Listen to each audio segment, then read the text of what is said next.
আসসালামু আলাইকুম। আজকে শেয়ার করব 2 টিয়ারের করা কাঠ থিম কেকের একটা ফুল ডেকোরেশন ভিডিও। এটা ছিল সেমি ফন্ডেন্ট ওয়ার্ক। তো ফন্ডেন্টের কাজগুলো কেক বানানোর একদিন আগে করে রাখা অনেকটা ভালো, কারণ নিশ্চিন্তে থাকা যায় আর শুকানোর একটা ফন্ডেন্টটা ড্রাই করার একটা ব্যাপার থাকে। তো এটা যদি আমরা একদিন আগে করে রাখি তাহলে সেটা খুবই ভালো হয়। যারা ফন্ডেন্ট নিয়ে কাজ করতে ভয় পাচ্ছেন, কিভাবে কি করব, আমার মনে হয় তাদের জন্য কিছুটা হলেও হেল্প হবে। তো প্রথমেই আমি এই যে কার টপার, ক্লাউড টপার, গ্রাস টপার এগুলো আসলে করে রেখেছিলাম একদিন আগেই। তো কিভাবে কি করলাম সেটা আজকে আমি আপনাদেরকে দেখাবো।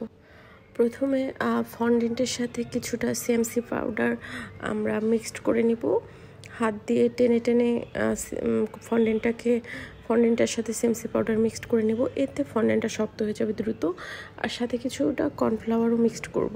কর্নফ্লাওয়ারটা আসলে আপনাকে ফন্ডেন্টটা হাতে না লাগার জন্য বা ড্রাই ফিল করানোর জন্য কাজে লাগবে। যেমন আমরা যখন রুটি বেলি তখন কিছুটা ময়দা সাইডে নেই রুটিতে দেওয়ার জন্য, যেন স্টিকি ভাবটা না থাকে। সেম ওয়েতেই আমরা কর্নফ্লাওয়ারটাকে সেই কাজেই লাগাবো। তো একটু করে ব্রাশ করব কর্নফ্লাওয়ার ফন্ডেন্টের উপর আর একটু করে বেলে নেব। দেন আমরা একটু পাতলা শেপ আসলেই, খুব বেশি পাতলা করব না, কিছুটা পাতলা করে দেন আমরা একটা ক্লাউড কাটার দিয়ে এটাকে কেটে নেব। একটু হালকা প্রেস করে একটু খুব ইজিলি এটাকে মোল্ড আউট করা যায়, দেখতেই পাচ্ছেন। দেন আমরা এভাবে বাকি টপারগুলো বানিয়ে নিব। এখানে আমি রেড ফন্ডেন্ট নিয়েছি।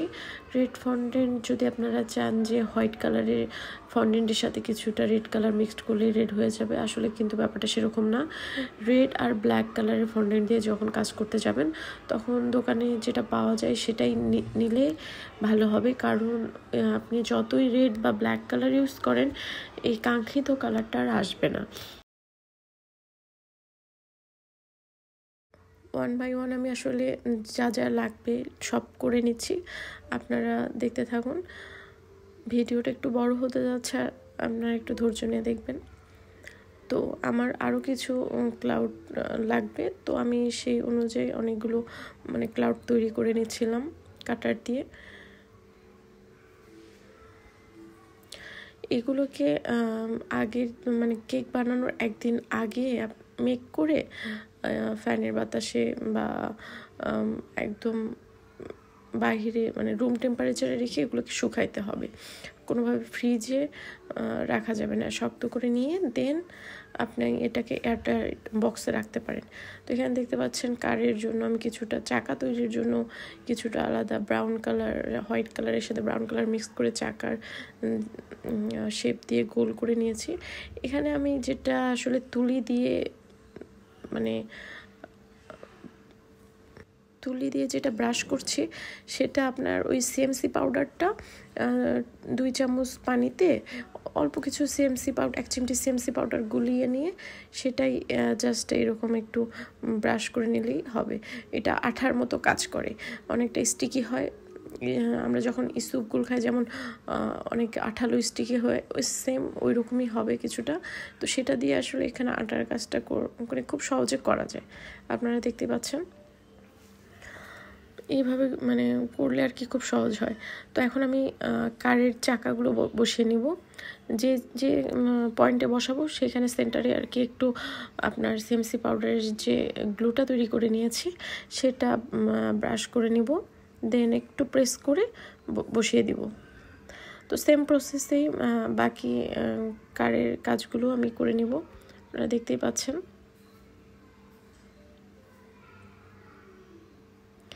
একটু ধৈর্য নিয়ে কাজগুলো করতে হবে।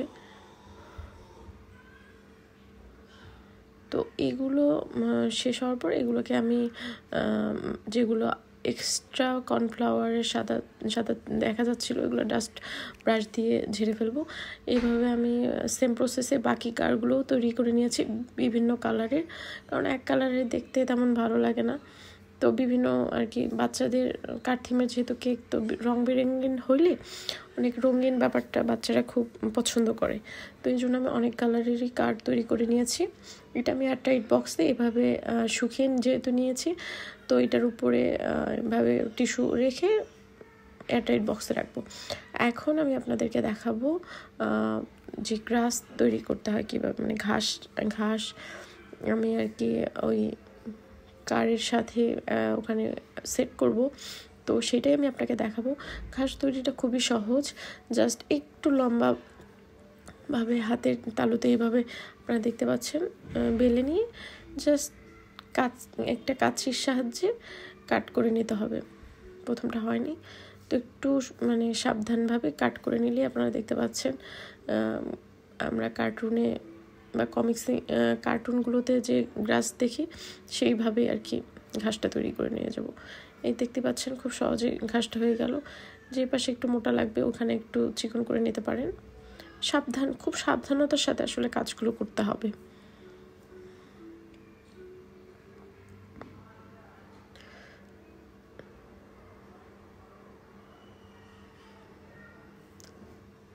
খুব সহজে ব্যাপারগুলো একটু মাথাঘাটি খাটিয়ে করলে কিন্তু খুব সহজ, আবার কিভাবে করতে হবে না জানলে আবার খুব কঠিনই মনে হয়। আমি যখন প্রথমে ফন্ডেন্টের কাজ করিনি তখন খুব ভয় পেতাম যে কিভাবে করব, আসলে হয়তো পারবো কি না। কিন্তু আসলে আপনি যতদিন সেই জিনিসটা নিয়ে কাজ না করবেন আপনি জানতে পারবেন না জিনিসটা সহজ কিনা। তো এখানে দেখতে পাচ্ছেন আমি 2টা কেকে আগেই ফিনিশিং দিয়ে রেডি করে রেখেছি। তো এখন আমি এটার ভিতরে স্ট্রটা দিব। আসলে এই নিচে যে কেকটা থাকবে এটা হলো 2 পাউন্ড।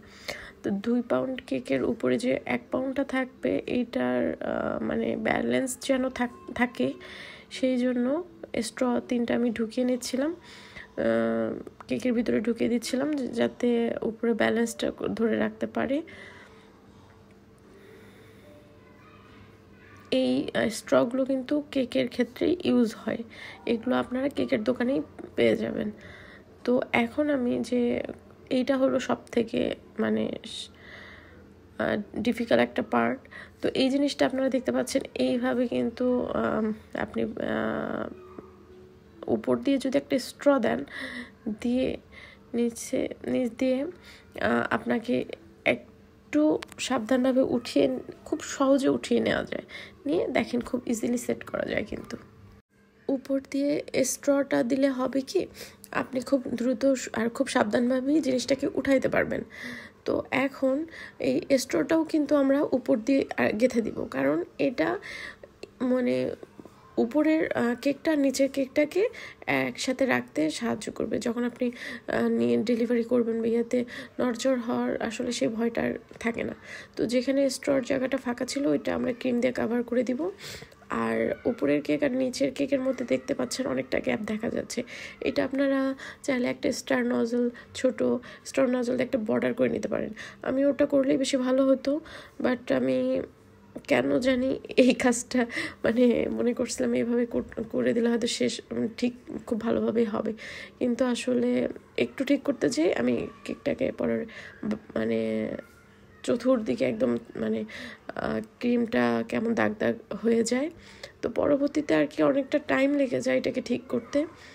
তো এইবার আমি যে ফন্ডেন্টের টপারগুলি একদিন আগে বানিয়ে রেখেছিলাম সেগুলো এখন আমি 1 by 1 অ্যাসেম্বল করব। আপনার পছন্দ মতো অনুযায়ী আর কি আপনারা অ্যাসেম্বল করে নেবেন। আমি এখানে নিচে 3টা দিব, উপরে হয়তো 2টা কার্ড দিব, কিছু ক্লাউড আর গ্রাস দিয়ে আমার ডেকোরেশনের কাজটা শেষ করব। আমি এখানে কেকের বেস কালার মেইন কালারটা কিছুটা লাইট স্কাই রেখেছিলাম, কারণ আকাশের কালার যেমন স্কাই দেখা যায় ক্লাউড ব্যাপারটা, ওই হিসেবে আমি এটাকে লাইট স্কাই কালারই রেখেছিলাম। তো প্রথমে দেখতে পাচ্ছিলাম যে বড় ক্লাউডটা এখানে সেট করলে ভালো লাগতো না, তো আর কি ছোটো ক্লাউডটা যাচ্ছিল ভালো। তো সেই হিসেবে আমি ছোটো ক্লাউডটা একটা গ্রাস বসাই দিলাম। এইভাবে আমি সেম প্রসেসে 1 বাই 1 সব কিছু অ্যাসেম্বল করে নিব।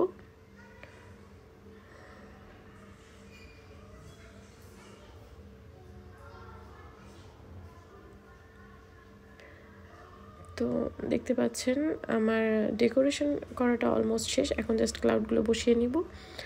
আর নাম লেখার যে টপারটা ওইটা আমি আরেকটা ক্লাউডে লিখে নিয়েছিলাম। তো ফাইনালি এটা ছিল আমার ফিনিশিং, মানে ফুল ডেকোরেশন করার পর। তো আমার মনে হয় এটা আপনার যারা ফন্ডেন্টের কাজ নতুন করতে যাচ্ছেন তাদের জন্য অনেকটাই হেল্প হবে। আর যারা পারেন তারা তো পারেনি। তো সেই দিন আমার আরও একটা কেকের অর্ডার ছিল, এক পাশাপাশি দুইটি। এটা কার্ড থিমের কেকটা ছিল 3 পাউন্ডের, আর ওই ছোটো যে কেকটা দেখতে পাচ্ছেন ওটা 1 পাউন্ডের ছিল। তো এই ছিল আমার 2টি কেকের ডেকোরেশন। কেমন লাগছে জানাবেন অবশ্যই। আল্লাহ হাফেজ।